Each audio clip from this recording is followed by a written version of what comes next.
اب پاکستان میں پہلا تجربہ یہ کیا گیا کہ پاکستان میں مکمل طور پر عمران خان کو جو ہے وہ کہا جا کہ یہ ہمارے لیے ناقابل قبول ہے، کیونکہ کسی طور پر بھی ویسا بیہیو نہیں کرتا جیسا ہم چاہتے ہیں، مطلب یس سر نہیں ہے، اس کے اندر ایک پرسنل سٹانس ہے اور یہ مکمل طور پر ہمارے لیے خطرناک ہو سکتا ہے، اس لیے رجیم چینج کا ایکسپیریمنٹ کیا گیا۔ لیکن اس دفعہ امریکیوں کو اندازہ ہوا کہ رجیم چینج کا ایکسپیریمنٹ 1954 کے مصدق کے ایکسپیریمنٹ سے بالکل مختلف ہے۔ یہ رجیم چینج کا ایکسپیریمنٹ ذوالفقار علی بھٹو کی پھانسی سے بالکل مختلف ہے۔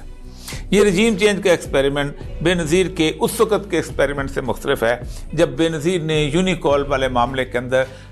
ذرا سی چونچا کرنے کی کوشش کی تھی اور اس کے بعد امریکن سفیر سے اس نے کہا تھا کہ پبلکلی معافی مانگے کیونکہ اس نے میرے معاملات میں انٹرفیئر کیا ہے، تو بے نظیر کا اس کے بعد اقتدار نصیب نہیں ہوا تھا اور وہ اس دنیا سے چلی گئی۔ 1.5 سال کے اندر امریکہ میں ایک ریئلائزیشن آئی ہے اور امریکہ سمجھتا ہے کہ پاکستان سے ہم 3-4 وجوہات کی بنیاد پر یہاں سے نکل نہیں سکتے۔ نمبر 1، پاکستان کے اندر اگر آج ہم پاکستان سے نکلتے ہیں تو ہم اس کے بعد وہی صورتحال ہے 71 کی کہ ہم یوکرین تک ہمارے پاس کوئی جگہ کوئی ٹھکانہ نہیں رہے گا اس پورے خطے کے اندر، نہ ہم تاجکستان میں ہیں، نہ ہم ازبکستان میں ہیں، نہ کرغزستان میں ہیں۔ ہماری غلطیوں کی وجہ سے افغانستان میں چائنا آ چکا ہے، ایران میں ہم قدم نہیں جما سکتے۔ جہاں تک مڈل ایسٹ کا تعلق ہے، امریکہ اس کو ایک اپنا ٹھکانہ نہیں سمجھتا۔ اس کی وجہ یہ ہے کہ امریکہ کا بیسک مفاد جو ہے وہ اسرائیل کے ساتھ ہے، باقی سعودیز جو ہیں وہ سیکورٹی کے حساب سے متحد ہیں، اس لیے پاکستان پھر دوبارہ ان کے لیے اہمیت اختیار کر گیا ہے۔ 1.5 سال کے اندر سمجھتے تھے کہ پاکستان میں ہم وہ کام کر سکیں گے جو ہم نے ایران میں کیا تھا، شاہ کی فوج اور اس کے ساتھ سویک۔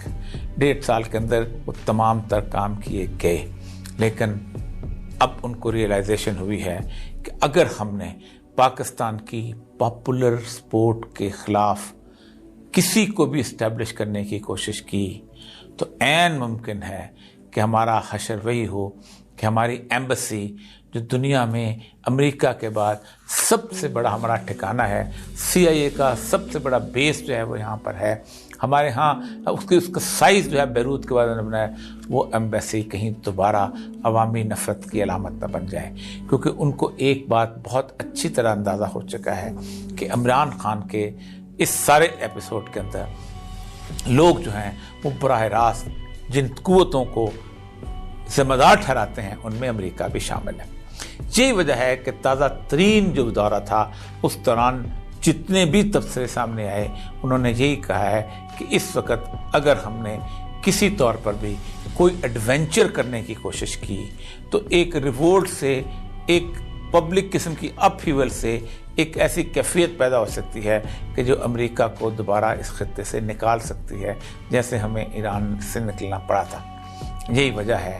کہ واپسی کے بعد سب سے پہلے وہ ایگو کہ جس نے ختیجہ خان کو جو ہے ختیجہ شاہ کو جیل میں ڈالا تھا اس کو واپس لوٹا دیا۔ یہی وجہ ہے کہ آپ کو تھوڑی بہت ریلیف نظر آتی ہے عمران خان اور PTI کے معاملات کے اندر۔ یہی وجہ ہے کہ آپ کو اندازہ ہو رہا ہے کہ اب شاید معاملہ جو ہے وہ بالکل مختلف ہو جائے۔ اس کی 2 وجوہات ہیں۔ ایک وجہ یہ ہے کہ امریکہ نے یہ سمجھا تھا کہ جیسے طاقت اور قوت سے پہلے ہم رجیم چینج کر سکتے ہیں اور پاکستان میں ایک ہی ادارے کے ساتھ اپنے معاملات طے کر کے پاکستان پہ قابو پا سکتے ہیں، ان کو اندازہ ہو گیا ہے کہ یہ بہت مشکل ہے، اور اس ادارے کو بھی یہ اندازہ ہو گیا ہے کہ جس گھوڑے کے اوپر انہوں نے قدم رکھے تھے، جو سمجھتا تھا کہ جب لاہور نواز شریف کے قدم آئیں گے تو خمینی کی طرح اس کا استقبال ہوگا، وہ گھوڑا جو ہے وہ تو ایسے نکلا کہ جیسے اس سے کرونا میں لوگ بھاگتے تھے ویسے اس سے بھاگنے شروع ہو گئے۔